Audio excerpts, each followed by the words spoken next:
We're gonna be safe and sound tonight. Hello everyone, and welcome to Meme Review 6. First meme. It is the original anarcho-monarchist. A random guy with 12 followers suddenly declares himself king. And the rest is history. This is so much better than the divine right of kings, the hereditary nonsense. You should choose your own king based on the quality and health of his kingdom. He is the CEO, he is the steward of the kingdom. And also, the kingdom is not his property. He is merely the managerial leader of said kingdom, not the owner. Very important distinction, I think. Here's another good meme. Christian monarchism lasted 1,000 years, and real communism lasts 10 days. The Paris Commune, the success story. But it's actually 70 days. I misread this from here, right here, March to May. I misread it. It is 70 days. I apologize. Marxists say, we need to fix poverty, and ANCAPs offer a solution. I don't want a solution. I want to oppress you. This is the story of my life. This is my my daily experience. They don't care about policy. They don't care about making the world better. They don't care about history or institutional incentives, yada, yada, yada. None of that matters.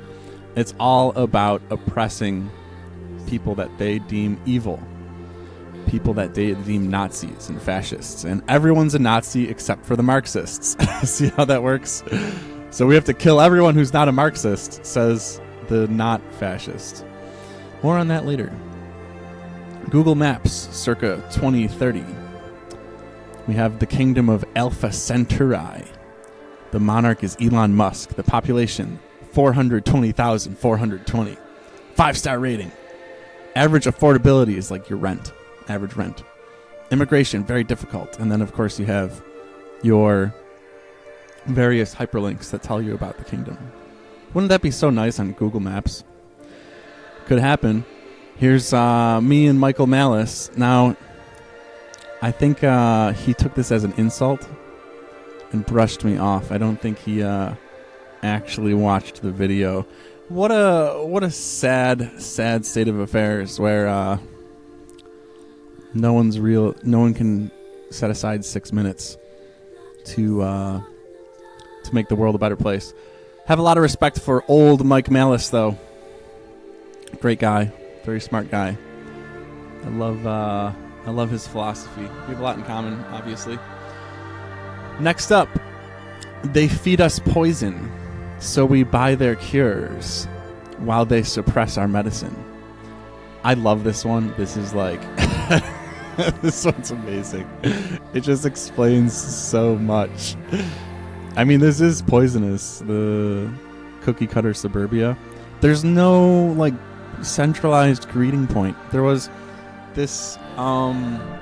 First Earth was a documentary that I highly, highly recommend about natural building, and they had this whole section about building meeting spaces, public meeting spaces, like a public living room, and it was so beautiful.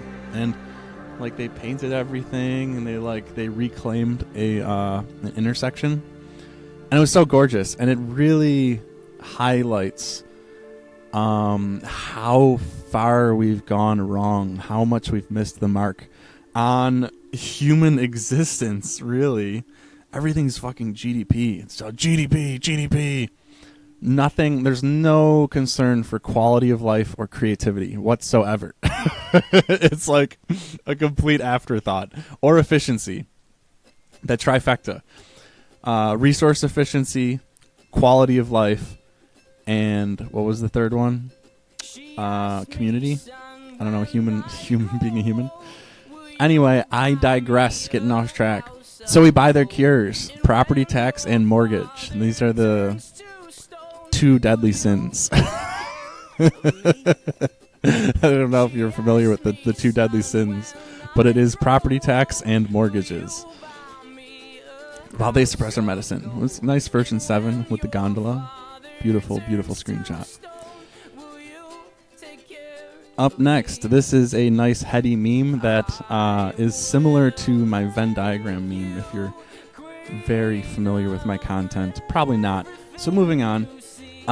This is just the political compass turned sideways, squished a little. I call it the political diamond. You have Marxism, fascism at the top. This is authoritarianism. State controls everything. You have neoliberalism on the left, the liberal elites. And then you have corporatism on the right, which is like bank bailouts, Wall Street, subsidies, the military-industrial complex, all that great stuff. Then you have MAGA, which is a bit more libertarian, a bit more classical on the right. And UBI, which is the future I'm hoping for, on the left. And then voluntarism is on the bottom because it can be anything you want. Anything you want right there. And then we have a little more complex version here.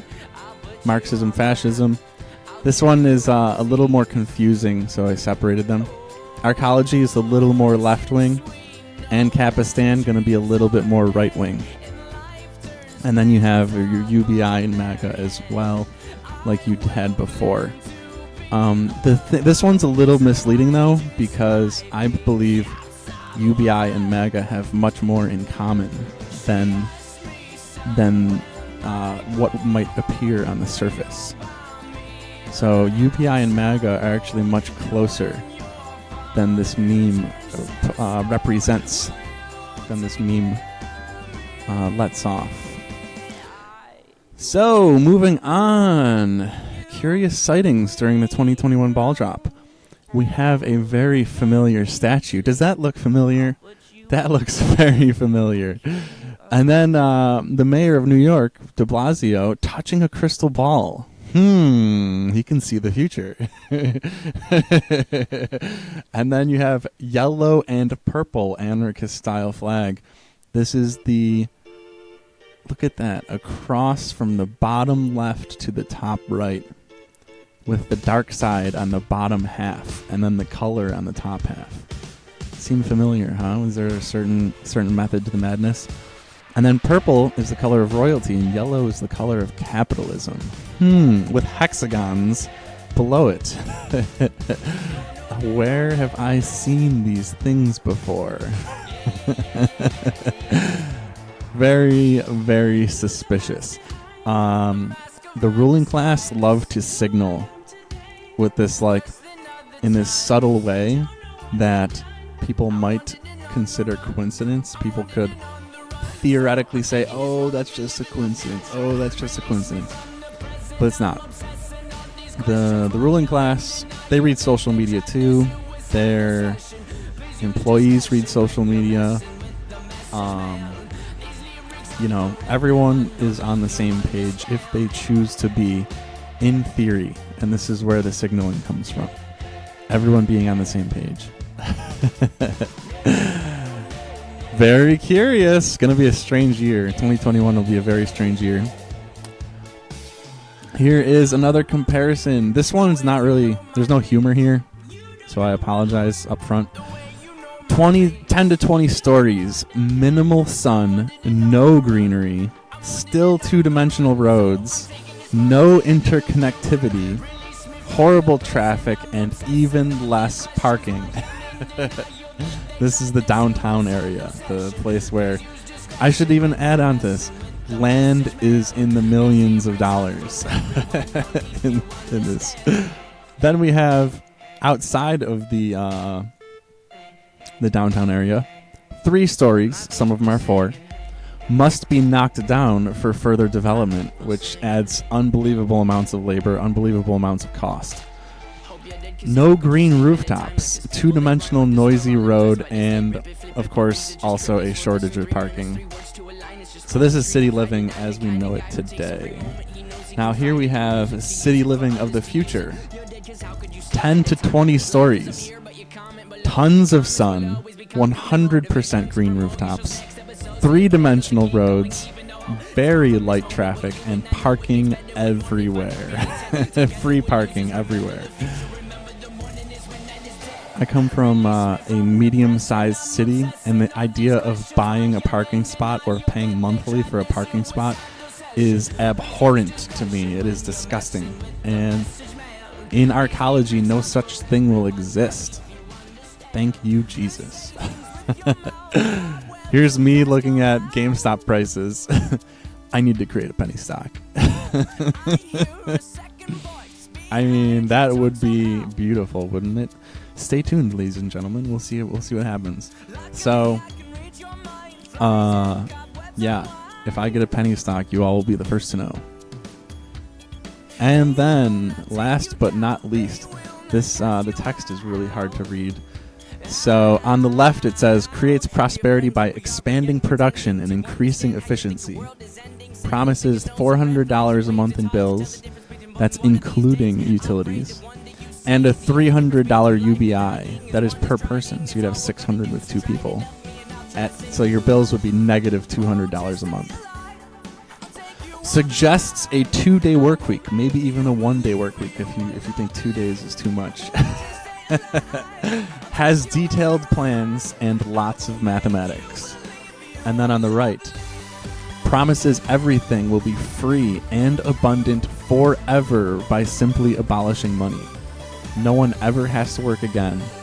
There's no plan beyond abolishing money and just declaring everything free for the rest of time. And, of course, this side suggests that math is not real and doesn't even exist. Math and physics and economics, all of that's not real. And, of course, which solution do people overwhelmingly choose? Oh my gosh. Oh, humanity. How does math not exist? What a nonsensical thing to say. And then saying that we're just going to abolish money. Like, how long have you been on welfare to think that that's possible? Oh, I'm just going to, if you abolish money, then that means I can take 25 cents or zero and then $0 and buy an infinite number of starships if I wanted to. I could buy an infinite number of orbital, what's the word I'm looking for here? Orbital space stations. I can buy an infinite number of orbital space stations already in orbit and buy an infinite number of tickets to the infinite number of orbital space stations that I own. I own all of them because I found 25 cents under my bed. And that is going to be somehow our reality after we abolish money. Like, what? What? I mean, seriously, man. Come on, guys. Take the negative $200 a month in bills. Seriously. You're going to want to take this deal. Because the Marxist alternative is very, very, very ugly. Marx never mentioned UBI. UBI is fascist. Your leaders told you that UBI is fascism. So what do they plan on not doing? That means they are outright telling you that they plan on killing anyone who believes in UBI because it's fascism and we need to kill the fascists. Think about that. Disgusting. Dangerous. Take the negative $200 a month. It's a real good fucking deal. Anyway, it's probably the best deal you'll ever hear of in your entire life. Because what can I say? I'm a nice guy. I wanna build that 1,000-year kingdom. It's in my agenda. It's my political agenda. Anywho, thank you and have a nice day. It's over. Nobody wins. If you want to see a new and better world come to fruition, as I do, then like, share, and subscribe. You can find an incredible amount of math, knowledge, and 3D renders by clicking on the channel name. And remember, we need you to help spread this vision across the internet for all to see and become familiar with. Let us build this new world together.